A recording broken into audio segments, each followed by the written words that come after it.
I commend our students for the creativity, bravery, and critical thinking they bring to their work. That also goes for our class of 2021, and we are delighted to have several of them with us tonight. These students successfully completed their MA degrees online last year. It was a journey, it was a struggle, it was a revelation for faculty and students alike. These intrepid students did not have the opportunity to take the stage for presentations last May, so the class of 2022 has generously invited them to take the keynote slot this evening for a conversation with faculty member and lead thesis advisor, Alex Looz. If you could please come up, Poon Dracker, Jonathan Key, Amalika Oputa, and Yo-Yo Zo.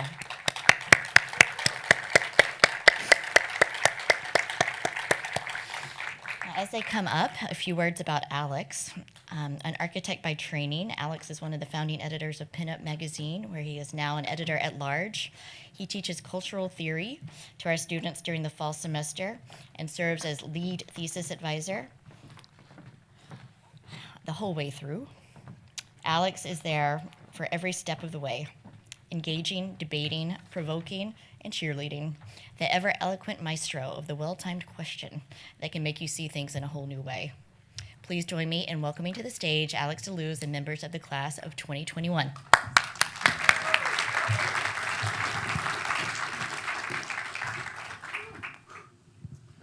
All right, hello.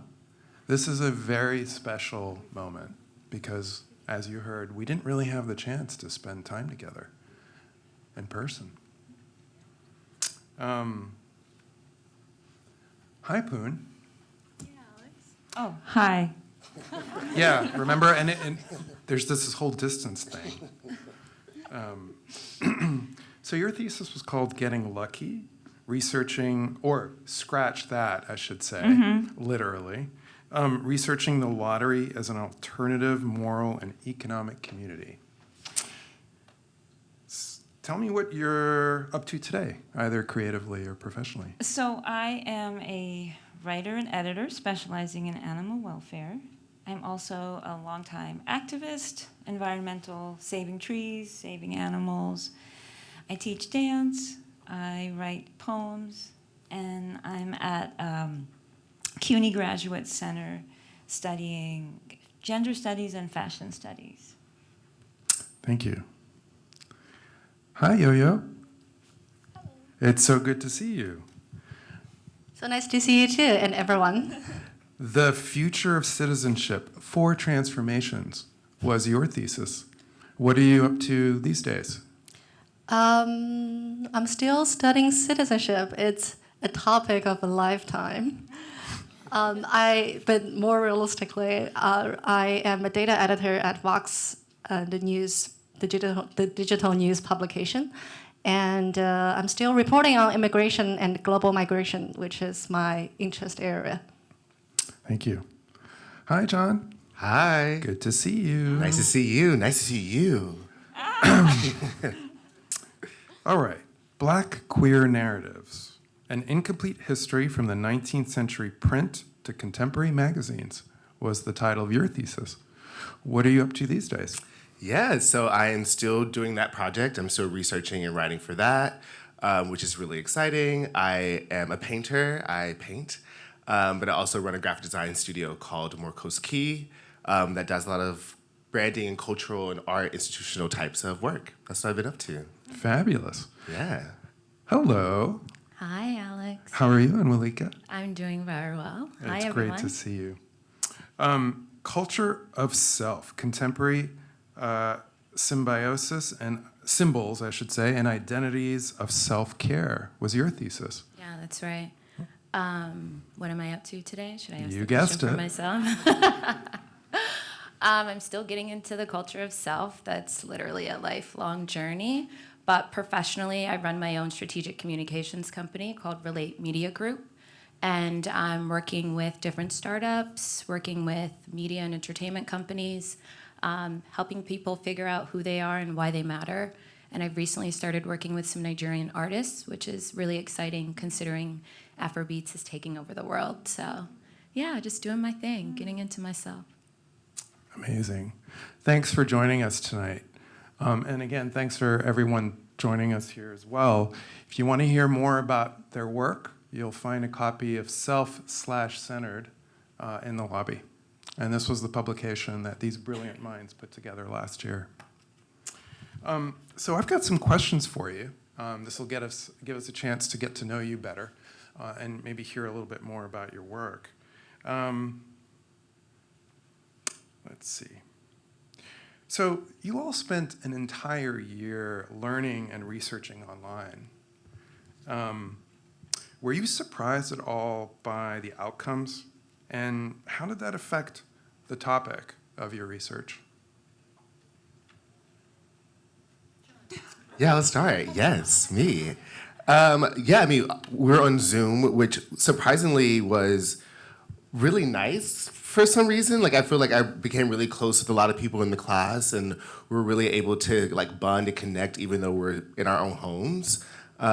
I think for me, a lot of my work was trying to dig into archives and find these artifacts that, people aren't really talking about. And of course, you really couldn't go to archives during that time in the pandemic, at least. So learning how to dig online and learning resources and finding new stories online and going to JSTOR and finding links and, all of these different pathways that, allowed me to find other objects was really surprising. I think the internet has really allowed a lot of these artifacts from 1800s and 1900s to start being digitized and start putting online. They're way more accessible. So it's really exciting even now seeing the amount of, artifacts are online now that was not online even a year ago. So I guess that was a surprising thing for me. And also, I guess, just like finding your own voice in this program. Like, all of these people are such amazing writers, and being able to share your work and get their feedback, was obviously the big goal, I think, for so many of us, was just to be a better, stronger writer. Thank you. We're going to hear more about prints later, but one of your finds was this amazing 19th century print, right? Yeah. Surprise, surprise. So I was lucky because I was able to do some field research, actually. So this is the subject of my thesis, scratch-off lottery tickets. And people were still playing them.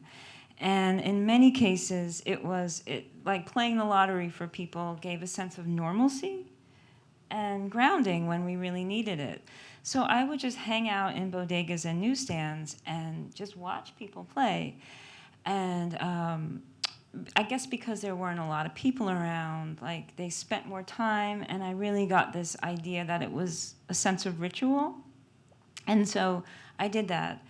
And yeah, I wish I could have done more, but the other space allowed me time to really think of my topic in terms of like cultural and critical framing, which was really good because I saw gambling and lottery playing as how you feel about it is how you feel about a culture of chance or control. Yeah. A lot of essential businesses did not shut down during the pandemic. In fact, they were busier than ever, and it's amazing that you're able to do that site research. I think you actually convinced, if I remember correctly, someone else on this panel to join you in discovering the bodegas of the Lower East Side. I did, and she's an incredible scratch-off ticket player. Well, thank you. Also, Pooh introduced me to this world of New York lottery tickets, New York City lottery tickets, which I did not know before. I found it fascinating. And you can read more about her research. It's really a design object that connects us to a community and to the bigger world. And my research topic is very different from Poon in that hers is very local, so she's about New York City, and mine is very global. It's about citizenship. So it is a topic, when I think about how to do it during the pandemic, if I didn't do it during the pandemic, would I have done it differently? I felt like it is something. I found this. I would say one observation I had was the online Zoom quarantined at home atmosphere environment did not contain our emotions. So in some way, I think the emotions are stronger when you are quarantined at home. And when I was doing the interviews, I find people all over the world. I interviewed some people in France. I interviewed some people in Africa. Interviewed someone in China. I interviewed binational couples who were separated by the borders. Chinese migrant workers who could not go back home because of the pandemic. And there were just a lot of stories of people who were trapped by this pandemic and could not reunite with their loved ones. And that makes me, and this is on a personal level, but that really makes me, when I talk to them, just go back to what I said before, when I talk to them, the stories they told me was even stronger because of this quarantine, the lockdown, the pandemic. And I find very, in a way, blessed because the pandemic gave me an opportunity to reflect on my identity, my relationship with the world, and how citizenship and borders, this institution interfere with that. I find pandemic just gave this special opportunity that's very rare, and I like that. I feel like that's a perfect segue, Anwulika, for the work that you did. Likewise, I was just going to piggyback off of you, Yo-Yo, that I feel so blessed to have gone through this program in the pandemic. I think the virtual space made it more intimate for us. I've developed lifelong friendships. This is my man right here, and I'm gonna stick beside him. That's my guy. So, and really just the nature of the environment in which we were learning is what birthed my thesis topic to begin with, you know? I work in experiences. I've been designing experiences for the last 15 years, so naturally when I joined the program, I thought I would expand on my understanding of experience design, but it wasn't right. It wasn't relevant to my existence in that moment. I was at home and questioning my life and wondering if I was gonna make it to the next day and trying to find all these different ways to care for myself and realizing I'm living in a world that continues to fail to care for me. So what do I need to do to take care of myself emotionally, mentally, spiritually, physically? How do I now see care in this pandemic world?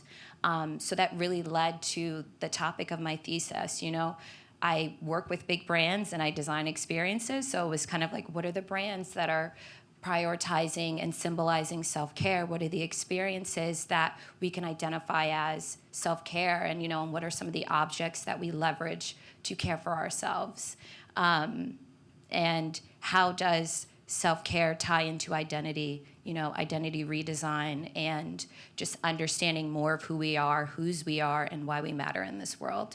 So I feel like being at home, being on the Zoom is what really got me into myself and helped me explore more of how to care for myself, which in essence has also helped me reimagine who I am and my identity. Now, the way to say all this is that if there's a will, there's a way, and especially if you're creative like these folks are. So second question, how has the program informed either your professional or personal development? Should I start again? Similarly to all of these people, if it wasn't for the pandemic, if I didn't do this program, I would have never had this moment of pause and reflection to actually do this writing. I've been wanting to study queer artifacts and these figures and all of these people who came before me and my ancestors and these writers and designers, but when do you have time to do that, in the real world, juggling jobs and everything? So one, it just allowed that space to delve into that really deeply. And then two, just the skills that you get being a researcher, that can be applied to, I do a lot of strategy work with my studio. And I mean, it just helps with that, being able to interview. I love the interview classes that we did and be able to ask questions and figure out the story that you're telling. I mean, all of these things are just make you a better human being when you interact with people. But of course, if you're trying to move into a space as a project, then you just have more, weapons in your little toolkit. So yeah, I mean, the program was, for me, like changed. I don't want to say changed my life, it sounds so hyperbolic, but definitely gave me space to do things I didn't think I'd be able to do. So, and I do support it. I love the idea of interviews as weapons, but friends, I'm throwing flowers at you, not weapons. Just know that. Just know Weapons that. of love. Oh, well, yeah, that maybe that. I mean, yeah, I can speak next. Can you remind me of the question, please? How has the program informed your personal or professional development? I mean, similar to John, we both do a bunch of strategy work. And so I think formalizing my process of research has helped in my work so much. I now know how to extract information in a new way. I know how to articulate that to my clients in a better way. That just makes the narratives that we're driving across the touch points that we're driving even stronger. And I just think personally, I will say it transformed my life. I think the best part about this program is that it's not necessarily even the knowledge that we take, but it's the perspective on our thoughts and the way we view the world that makes it transformational. So I don't have a design background. I studied public health, and I don't even work in public health. But coming into this program, it just made me see, like, wow, design is literally everything, and everything is design. And if I can take that approach on this thing called life, then I'll be just fine. So this program really transformed the way I see things, and I think that's just invaluable. Beautiful. Yeah, well, I love that you said that. I mean, in terms of everything is design, I feel that, like, I've written tons of things, from like marketing campaigns to white papers, but my real love is poetry and lyric essay. And you can you can get away with being like a sloppy thinker being a poet. Like, poets are like on another planet, some poets. And so what I'm trying to do really ultimately is combine poetry and like academic writing, like with citations and like theory, like, and research, which is a strange combination, but that's really what I'm trying to do. So, And it tends to work so well it wins awards. yeah. So yeah, that's what I like, and I never would have been able to articulate that without the program. Like this idea of thinking critically, which is like a skill that we say we think critically, but you really don't. I mean, I can't say for everybody. You do. We're getting there. Oh my gosh. So yeah. Yeah, absolutely. Yeah.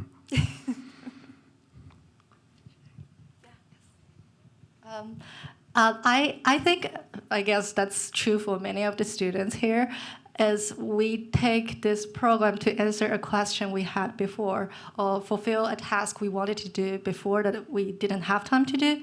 And I did a lot of reporting on global migration and immigration, and what I felt like I didn't have is this theoretical understanding of it.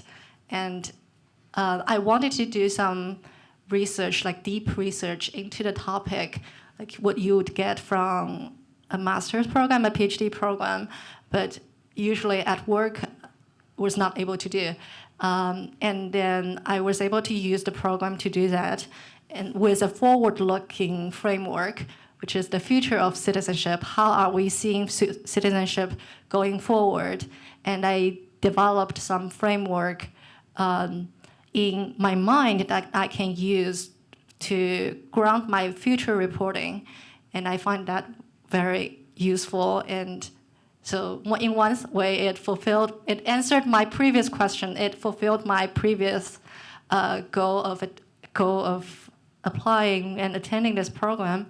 But in the other, it also gave me something to move forward. Thank you all for those wonderful thoughts. All right, my last question, and this is really, I'm asking you for a gift that is extended to the class of 2022. What advice do you have for this graduating class? I can go first. I would say to stay open and stay nimble about the ways in which this program will continue to impact your life. I think we all had ideas about what it would do for us. I mean, I thought I'd be like an editor, writing for Vogue or something, but I'm not saying that can't or won't happen, but I've more so realized the true impact of the program and how it was meant to change my mind and my perspective on life, so that can carry on in all of the work that I do, no matter what type of work that I do. So I would say don't be rigid in what you thought you were going to get out of this. Stay open about what it can bring to you. In doing that, it's brought so much to me, so especially business, and that's the best part. So yeah, just stay open, stay nimble, Great, I'll go next. I got to teach these guys for 4 weeks in the fall, so I feel like we are a bit closer. But I will continue to say what I said in that class, this is just the beginning of your start of your life, but also the start of this research, the start of what you want to do. And so this is not the end, even though you just turned your thesis in, this is the beginning. So I'm excited to see where you all go with it. And also I would say, look at everyone next to you and all the people in this room. You have so many supporters and friends and fans and people that want to work and collaborate with you. So don't forget that you're not alone. We have each other. I would say, so you just spent 2 semesters digging into this topic, asking questions, exploring, discovering. So you are experts on this little slice of whatever it is. So own it, totally own it, and talk about it. And people are going to be really excited if you show what it is about the topic that makes you excited, right? So just own it. And secondly, that research dossier, do not delete it. I'm telling you, I have gone in that constantly, whether it's to reuse material I didn't get to use, or something from a pitch. It's gold. It's truly valuable. Even though you may never want to look at it again, I promise you will. Great advice. I should look at my research dossier again. My advice, I thought about it because I thought about this question when other people were talking and reflect on my own thought, my experience in the past year. I felt I think because the program is so, the program is so free, most of us get to pick and do what we want to do. And that's a very rare opportunity. And it's very likely after this program, life might go back to normal or go back to what happened before, because it was a very easy choice. It's an easy choice to forget what you did and go back to your previous life. But I felt maybe you can choose to, when there is a choice, choose to do what you did in the program. Don't give it up, because that's what you truly wanted to do when you were studying this program and you spent 1 year thinking about it. So if there is this freedom, then privilege, then do the thing you want to do instead of going back to your normal life.